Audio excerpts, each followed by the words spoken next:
Um, how many of you guys feel like there isn't enough time in the day to get things done? Um, and have to stay up late, resulting in little to no sleep? Well, me being a full-time student and having a full-time job and having a place of my own doesn't give me time in the day for me to finish, to let me finish everything I needed to do. So I stay up most days and only get about 4 to 6 hours of sleep, not knowing that I'm actually doing harm to myself. So today I want to explain for you 2 significant benefits of sleep.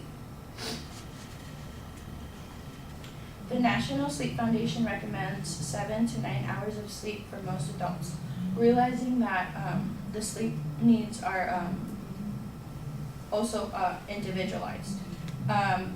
But according to the study and Center of Disease Control and Prevention, Morbidity and Mortality Weekly Report, more than a third of American adults are not getting enough sleep on a regular basis. All of you guys are college students, and like most Americans, college students are not getting enough sleep. College students are known to be sleep deprived due to the amount of schoolwork that needs to be complete. I will be explaining that even though we have busy schedules and why sleep benefits your physical health, including maintaining a healthy immune system, having healthy heart, weight maintenance, maintaining a steady blood sugar, and also your mental health, including reducing risk for depression, stress, anxiety, and overall better mood.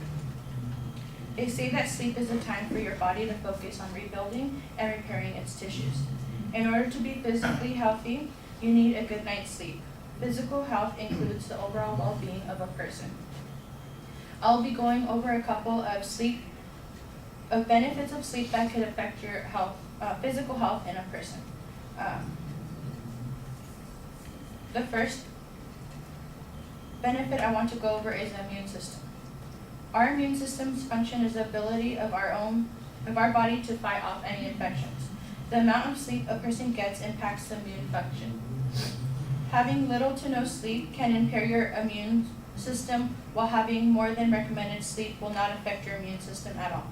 When a person is sick, there is a reason why the doctor recommends for the patient to get rest and sleep. According to MayoClinic.org, during sleep, your immune system releases proteins called cytokine, which help promote sleep. Certain cytokines need to increase when you have an infection. Sleep deprivation may decrease the production of these protective proteins. So these infection-fighting antibodies and cells are reduced during periods when you don't get enough sleep, leading to a person to get sick like the cold or flu.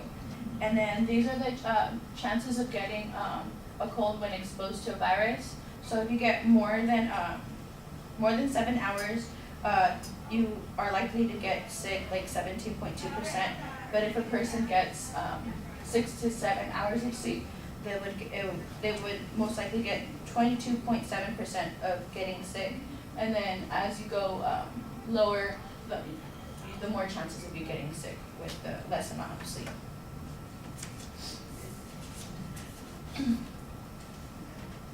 Another physical benefit is having a healthy heart. The National Sleep Foundation stated that sleep is essential to having a healthy heart. The people who don't get enough sleep are at higher risk for cardiovascular disease and coronary artery disease. Getting a good night's sleep is important if you want to lower your risk of these conditions. The reason sleep is a benefit of having a healthy heart is because during long and deep periods of sleep, certain chemicals are activated and keep the body from achieving extended periods in which the heart rate and blood pressure are lowered. Over time, having a good night's sleep leads to lower blood pressure and less cardiovascular problems. The heart will be healthier if you get between 7 to 9 hours of sleep. Another benefit is weight management. Researchers have always connected between sleep and weight. When a person doesn't get enough sleep, it causes changes in 2 hormones called ghrelin, and which increases appetite, and leptin, which tells you you are full. When a person with little to no sleep will feel more hungry and consume more energy. A person who gets a sufficient amount of sleep will have regulated hormones that make them feel not so hungry and full. In the sleepfoundation.org, it states that on average, less people sleep the more they wait. And then here was an example of ghrelin and leptin. So ghrelin tells you when to eat, and then leptin tells you like to stop eating. So the lack of those two will raise the ghrelin levels will raise, and then lower leptin levels, leading you to overeat. The other physical health benefit is steady blood sugar. An article on soundsleephealth.com stated, although most people know that dietary choices and exercise affect blood sugar levels, many do not realize that the sleep can also affect dramatic on blood sugar levels. Many do not realize that sleep can also have a dramatic effect on glycemic control. Failing to get enough sleep and getting poor quality sleep can have serious effects on your blood sugar. Sleep helps the body's ability to metabolize glucose. The amount of sleep and even the quality of sleep someone receives can impact how well a person responds to insulin. And insulin regulates the body's blood sugar levels. So if you don't get enough sleep, your body sugars go up, having increased blood sugars and an increased risk for diabetes.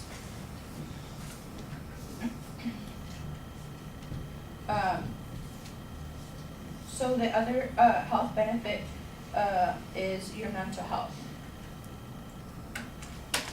Mental health can affect daily life, relationships, and even physical health. Excessive sleepiness not only affects your physical health, but it can also impact your mental health. When you don't get the 7 to 9 hours of sleep you need, it influences your outlook on life, energy level, and motivation and emotions.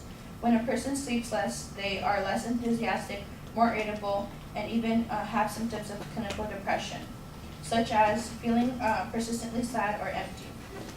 People with insomnia have greater levels of depression and anxiety than those who sleep 7 to 9 hours. Insomnia and other sleep problems increase risk of developing depression. A longitude study of about 1,000 adults ages 21 to 30 enrolled in Michigan Health Maintenance Organization found that compared with normal sleepers, those who reported a history of insomnia during an interview in 1989 were 4 times likely to develop major depression by the time a second interview 3 years later. Sleep and mood are directly related. If you get a good night's sleep, you'll wake up happy. If you get little sleep, you'll wake up irritable. Sleep can enhance your mood, either positively or negatively. And then here we're just a couple of percentages. The lighter blue is a person who gets fewer sleep, and the dark blue is they got less than 8 hours of sleep.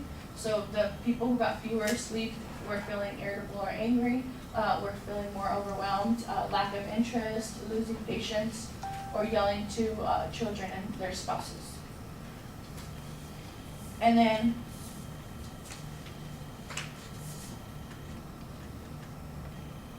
so the health impacts of sleep are you could get diabetes, you could be obese, you could risk yourself of heart disease, you could get sick quickly, and your mental health. So I don't want any of those, so I'm gonna start sleeping more. Thank you.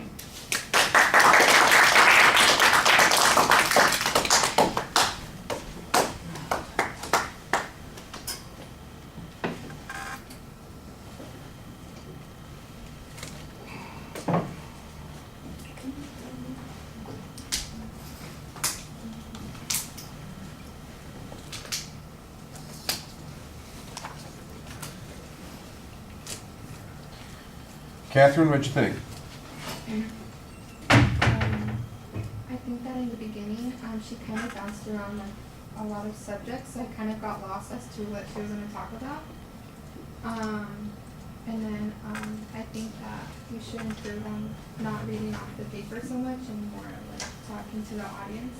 So it kind of seemed like you were reading off like an essay instead of presenting.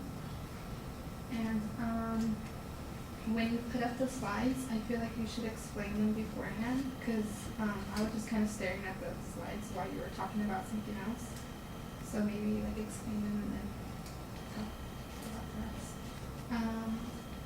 I did like your transitions, but I feel like you could have been better in explaining what you're going to talk about next. You kind of like would have them up pretty fast. That's it. Michelle, if you could hear any of those comments, some of them were pretty good. When you play this back, you know, it's going to be hard to hear her because she's got a quiet voice and she's over on that side of the room. So that was a little bit tough. You go ahead and sit down. I like the opening pretty well. It's a rhetorical question. It identifies the subject well, and you talk about some of the same kind of responsibilities that everybody has. I like the cartoon also. I thought that was pretty good at getting us interested in what you're talking about. There's a very clear statement of what your goal is. I do have to agree with her when she's talking about how it sounded a little, you know, confusing at the beginning. I thought you had a preview, but it sounded like a very complicated preview, like you had a whole bunch of things that you were going to be talking about. At the end, it's still a little more complicated than it ought to be, but it was clearer. And one of the reasons it's clear is because you have that visual that at the end that kind of summarizes what all of the points in the speech were going to be. I think if you'd had something like that at the beginning of the speech, you said, let's talk about, you know, these 5 things that getting enough sleep or failing to get enough sleep produces for you, then I think we'd know where you were headed. As it was, while you were speaking, I could pick those things out, you know, because it's very topical, and it was easy to see those as you were going through them. And there's also a visual reference as you go through that, so that helps quite a bit. There's a lot of reference material in the speech, which I think is fine. You cite it very completely. I do think sometimes you have a tendency to try and let all of the quotes and statistics make the speech for you instead of you telling us what that all means and giving us some way to relate to it. When you at the start of the speech you talk about your own experience, how you're overwhelmed. At the end of the speech you make a nice reference back to that. You know, I hope I can get enough sleep tonight. I think we need some of those kinds of references during the presentation also. So for instance, when you're talking about the immune system, you know, and you've got that set of statistics up there about how people are more likely to develop a cold if they get less amount of sleep and that sort of thing. You know, give us a couple of examples or tell us a story or something like that. As it is, you're just kind of giving us the information, and it needs to be a little bit more of a relationship to the audience and turn it into a speech and not just, you know, let me go through all of the detailed information. You're trying to get the basics down here. There's nothing wrong with the content that you have. I'm just trying to tell you, here's some things that I think would make it a more interesting speech. I'm also going to agree with the delivery thing because you are reading so much of that detailed information and talking to us it's less effective than it might be. When you do look up and kind of talk to us instead of just giving us the bullet point information, it's so much better. I think it's easier for us to listen to it. And it'll be more interesting if you also do those kinds of things, and less like we're listening to some technical lecture and more like we're hearing a presentation about somebody who's trying to help us, you know, which I think is what you're trying to do there. Like I said, I did like the tie-in of the material at the end. The visual at the end, I think, also helps quite a bit. There's a lot of material in the speech. It does go on a little bit longer than you want, but it's not that big a deal here. We've got time today. Thank you.